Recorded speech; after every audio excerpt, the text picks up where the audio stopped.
عليكم ورحمه الله وبركاته. حبايبي عايزين نعمل خيار مخلل. احنا كده لقينا حبه خيار بيتباعوا حلوين صغيرين على بال، نقيناهم خدناهم شريناهم. بصوا يا جماعه، خيار صغير ومعاه كبير. الكبير قطعناه والصغير قطعناه برده، بس على ايه، على كبشه. لكن بص الكبير ده قطعناه.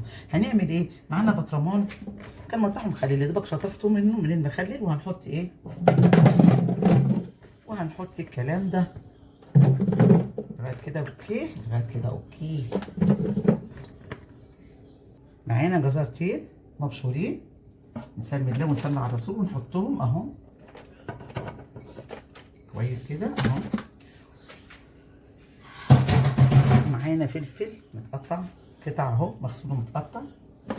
ممكن لو عندك احمر يبقى جميل، بس انا ما عنديش والله. بس مش هوقفها. توقفوا؟ لا ما توقفوش. هنعمل ايه تاني؟ بسم الله الرحمن الرحيم. اهو بقيه الخيار نكمله. معانا يجي 6 ايه فصوص توم، هنقطعهم طرنشات عليهم اهو ماشي، ونحطهم عليهم.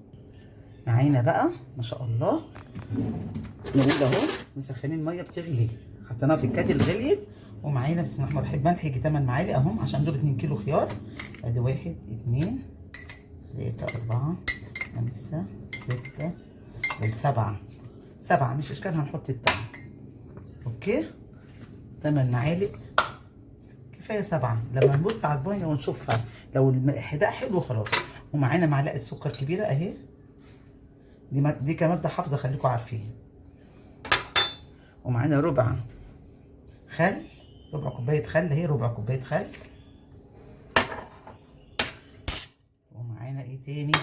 الميه اللي بتغلي. تعالوا كده الميه اللي بتغلي، بسم الله وصلى على الرسول كده. هنعمل ايه اهو، هو يا دوبك الكاتل ان شاء الله نحطه. لو عسل هنعمل معسل خلاص ماشي. وهنقلب الكلام ده. واحنا حاطين هنا طبعا الثوم قطعناه، وحاطين الفلفل، وحطينا الجزر اهو في النص عشان يعمل منظر يعني. شوفوا خدوا بالكم انتوا، خدوا بالكم. وقلبنا الكلام ده وهنحطه في الكوبايه عشان نشوف خد كام كوبايه. واقول لكم نسمي الله كده. طبعا احنا حاطين الميه بتغلي، خليكم عارفين ميه سخنه بتغلي حطيناها عشان تاكلوا منه تاني يوم.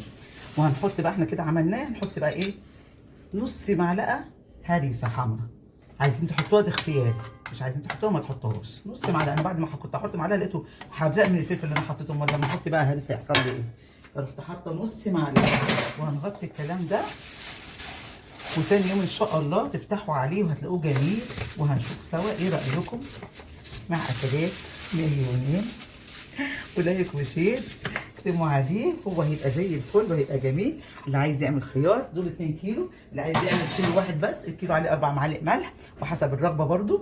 انا حطيت المعلقه اللي هي الثامنه طبعا حطيتها، فكل كيلو عليه 4 ايه معالق ملح، ونص كيلو عليه معلقتين ماشي. المقادير زي ما هي كده تتقسم، بس تتقسم يعني. لو احنا قسمنا وخليناها كيلو هنحط ايه؟ انا كنت حاطه ربع كوبايه خل، هتحطوا ايه؟ تلت كوبايه خل.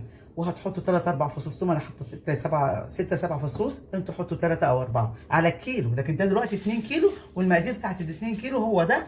وهنسيبه هتشوفوا جماله، وهيجي لكم وتشوفوا الجمال دوت. والمخلل الجميل اللي بيتاكل بعد يوم بالظبط يعني. انا مخليناه بالليل، احنا بالليل دلوقتي يصبح النهار تبصوا تلاقوه زي الفل مع اكلات ماجي غنيم ولا كوشين. واستودعكم الله المتعشى عند الوداع. قال لكم تاني الخيار الجميل المقرمش الحلو جدا جدا يا جماعه. هو يومين بس، يقعد يومين وتاكلوا منه جميل ومقرمش وحلو جدا. انا حبيت اعمله واكله تاني يوم لقيته حلو وجميل. بس لا، لما نقعده يومين بيبقى احلى يا جماعه ومقرمش وحلو.